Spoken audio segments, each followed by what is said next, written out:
hatimu, buka pikiranmu. Tuhan hadir berbicara. Shalom, senang berjumpa kembali dengan Bapak Ibu Saudara-saudari channel Getsemani Ministry. Khotbah Minggu Estomihi 2 Maret 2025. Doa kami dimanapun Bapak Ibu Saudara-saudari berada mendengarkan khotbah ini kiranya tetap dalam anugerah dan pengasihan Tuhan.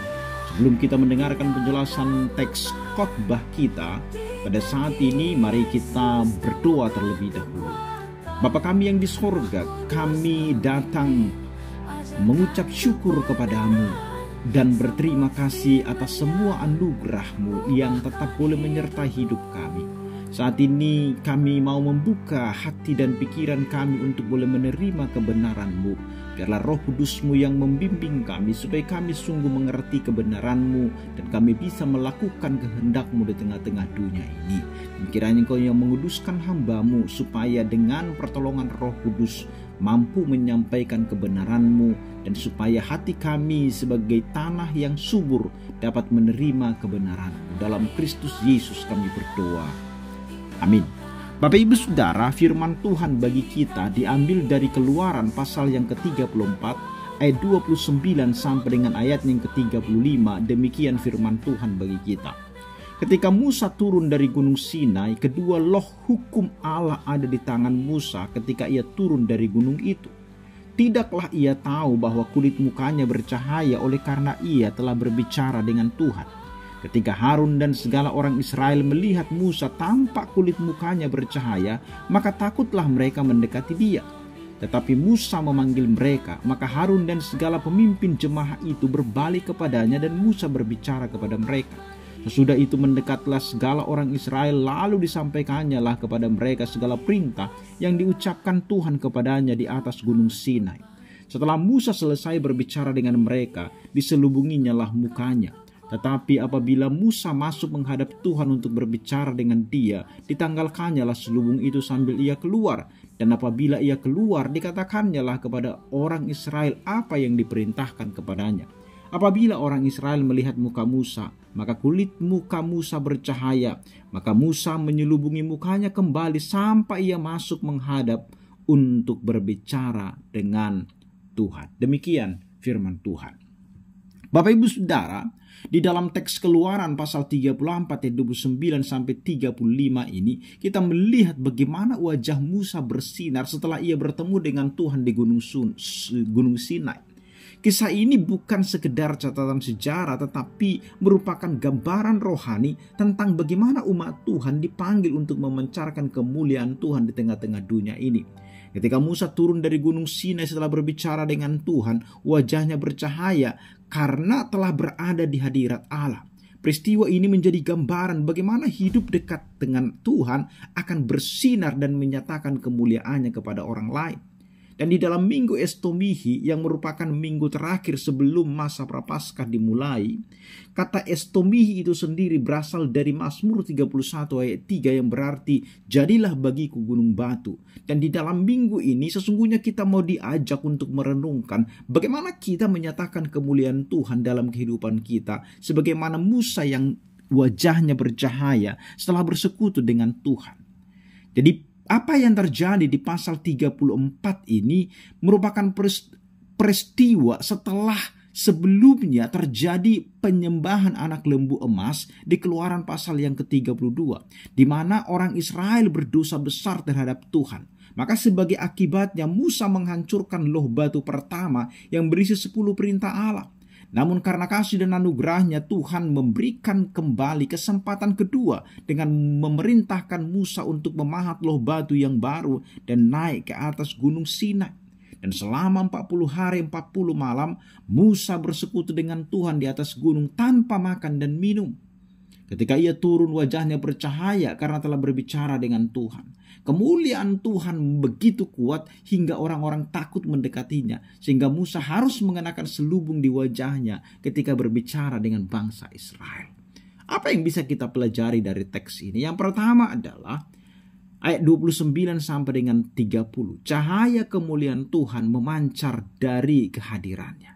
Jadi ketika Musa turun dari gunung, Tadi saya sudah katakan bahwa orang-orang melihat wajahnya bercahaya. Ini menunjukkan bahwa siapapun sesungguhnya yang bersekutu dengan Tuhan akan mengalami transformasi rohani yang nyata.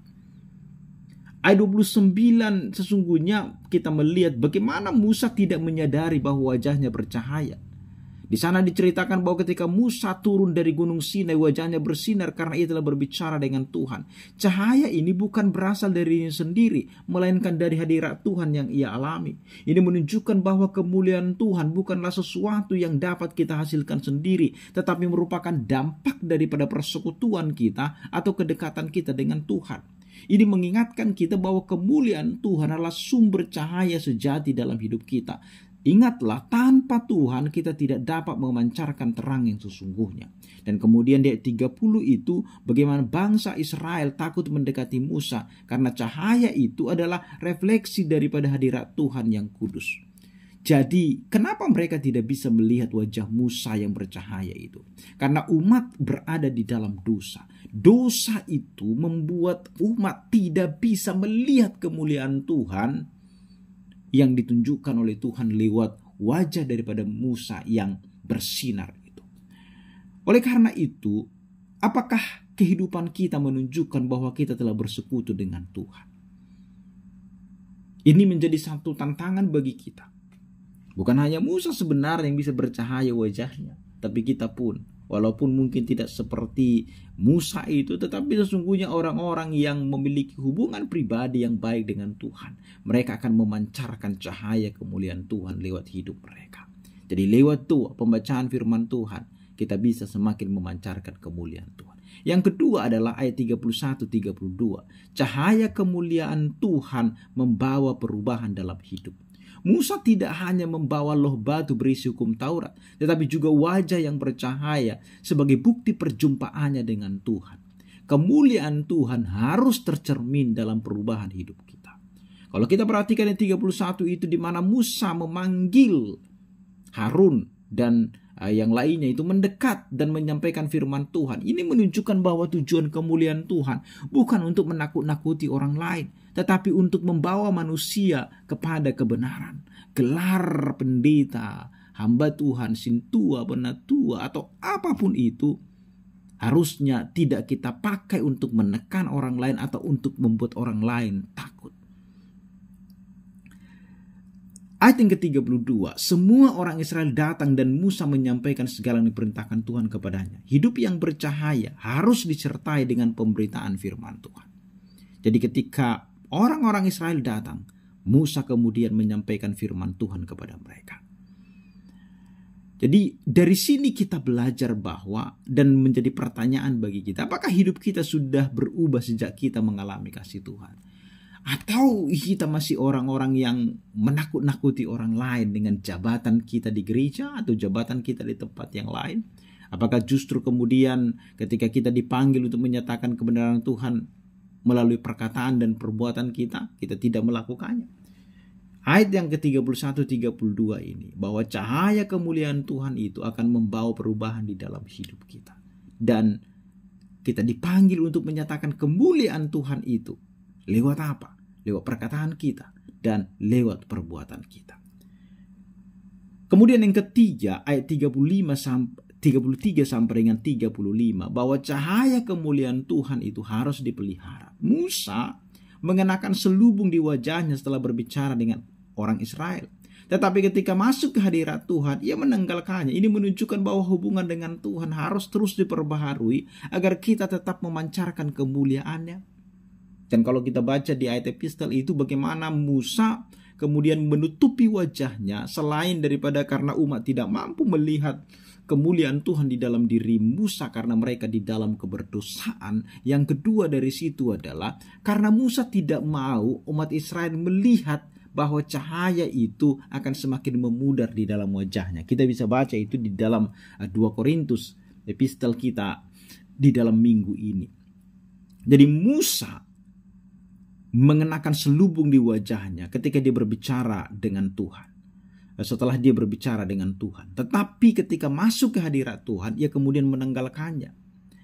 Artinya tadi saya sudah sebutkan bahwa hubungan dengan Tuhan harus selalu diperbaharui supaya kemudian cahaya kemuliaan Tuhan itu dapat tetap terpancar di dalam kehidupan kita. Ketika kita berhenti berdoa, ketika kita berhenti membaca Alkitab, maka kemuliaan Allah itu akan semakin memudar di dalam diri kita. Apakah kita masih terus memelihara hubungan kita dengan Tuhan? Atau justru hari ini tidak ada lagi cahaya kemuliaan Tuhan itu bisa kita pancarkan kepada orang lain? Jangan biarkan kemuliaan Tuhan dalam hidup kita meredup karena menjauh darinya. Sebagai kesimpulan, kita sebagai umat Tuhan dipanggil untuk menyatakan cahaya kemuliaannya dalam hidup kita. Sama seperti Musa yang bercahaya setelah bersekutu dengan Tuhan, kita juga harus menjadi terang bagi dunia ini. Harus menjadi cahaya bagi dunia ini. Di dalam minggu Estomihi ini mengingatkan kita bahwa kita membutuhkan Tuhan sebagai gunung batu perlindungan kita, agar kita terus bersinar dengan kemuliaannya. Marilah kita terus berada di dalam hadirat atau hubungan yang akrab dengan Tuhan, mengalami perubahan dan memelihara hubungan dengannya, supaya kemuliaan itu, cahaya kemuliaan itu tetap nyata di dalam hidup kita. Amin, kita berdoa. Terima kasih Tuhan untuk firman-Mu yang meneguhkan kami. Ajarilah kami untuk melihat diri kami. Apakah kami adalah orang-orang yang terus memelihara hubungan kami dengan Tuhan? Apakah cahaya kami masih tetap bersinar hari ini? Tuhan mengerti dan Tuhan mengenal kami. Oleh karena itu, biarlah Tuhan juga yang akan menolong kami untuk tetap memancarkan kemuliaan Tuhan lewat hidup kami. Terima kasih Bapa, dalam Kristus Yesus kami berdoa. Amin.